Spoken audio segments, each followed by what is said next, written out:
While we're poking around in the Working Stiff tools, thought I would share some more thoughts with you.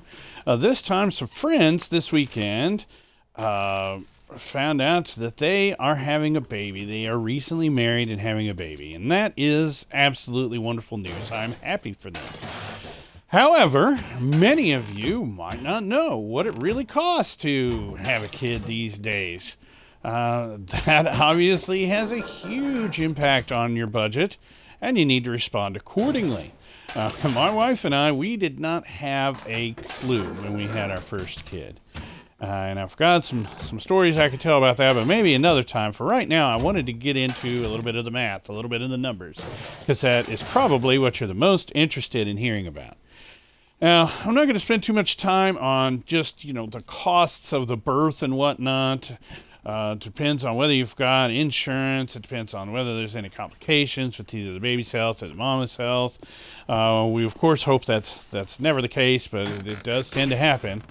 However, just the actual birth costs, according to something that I read recently, said that it was about anywhere from $10,000 to $14,000.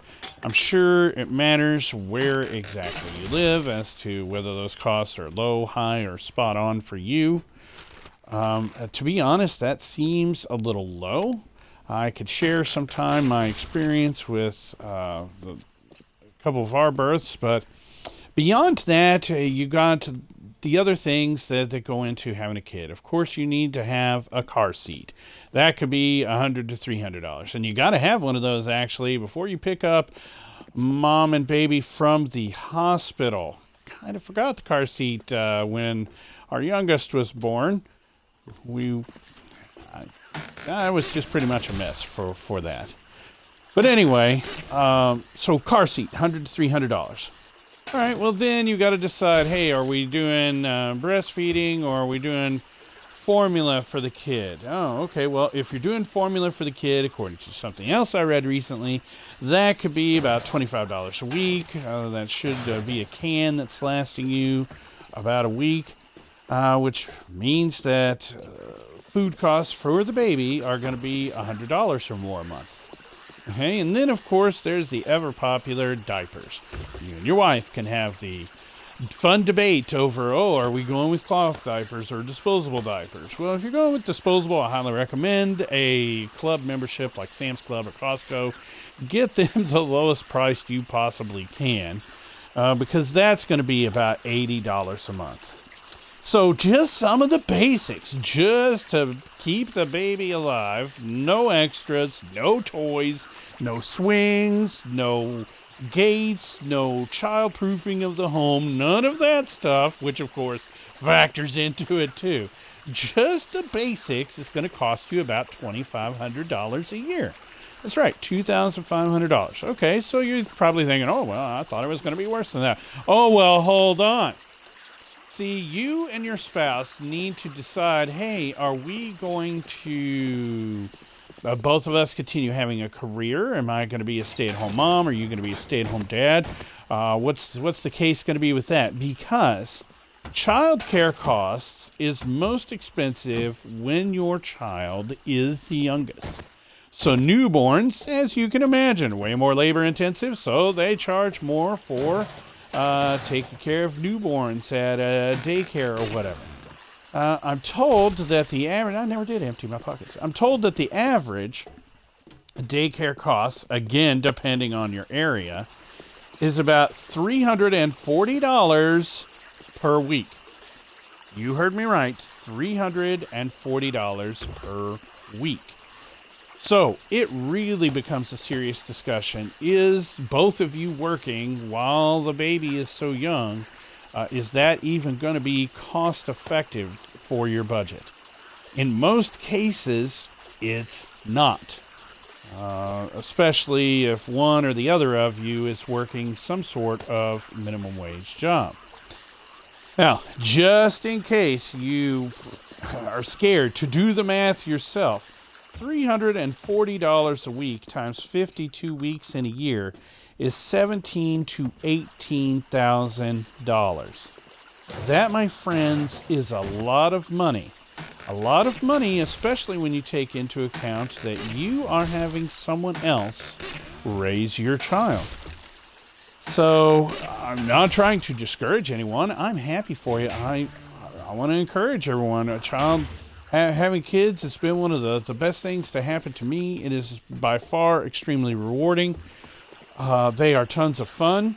I have 3 wonderful children myself, so yes, I'm a big fan of having kids, despite all the challenges and heartache and sleepless nights and everything else that go along with having them. But it's a financial discussion that you need to have as soon as you find out, hey, I'm pregnant. And if you're thinking about getting married, it's a financial discussion that you want to have about that time as well. Hey, what are we going to do if we have kids? Do you want to have kids? When do you want to have kids?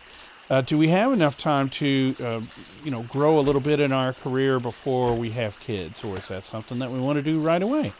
Who's going to be the main breadwinner if and when we have kids? So just want to throw that out there because having kids is a huge impact on your financial future, and it is an enormous decision. And if you already have kids, well, then you, of course, are very interested in reducing the costs of having kids.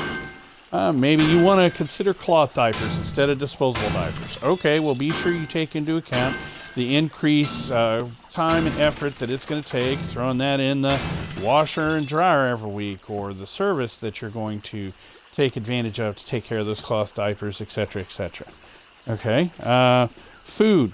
Maybe you're going to make your own baby food because as they outgrow formula, well, they start to want other stuff. Okay, well, what does that look like? Who's doing that? Are you going to grow that stuff fresh in your own garden? Are you going to get that stuff from the store? Are you going to go to a U-Pick place to try and reduce those costs? And childcare costs. Oh my goodness. Okay, well, I'm sure Grandma and Grandpa love having the grandkids around, except when it's every daggone day. So maybe that's a conversation that you'll want to have with the old extended family. And if Grandma and Grandpa still have some of your little brothers and sisters living at home, they might not be as keen on taking on the added challenge in their advancing years of having to watch out for a toddler.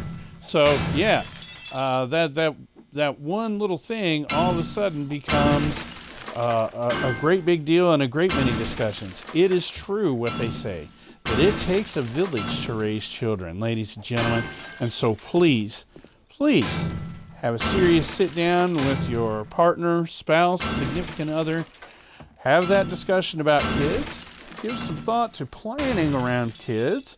Start budgeting for kids. And if the kid has suddenly popped up on the radar and now you're just in shock as to what to deal with, well, start running the numbers. Don't get scared. Just face it, knowing that, hey, there's going to be certain challenges involved. And if you have any questions, of course, you can reach out to me in the comments below. You can message me here on Twitch through a whisper or whatever they call the goofy little messaging system. You can also send me an email, which might be the easiest way to actually reach me, and have me either respond or bring up whatever you ask in another video at fusteinfinance@gmail.com.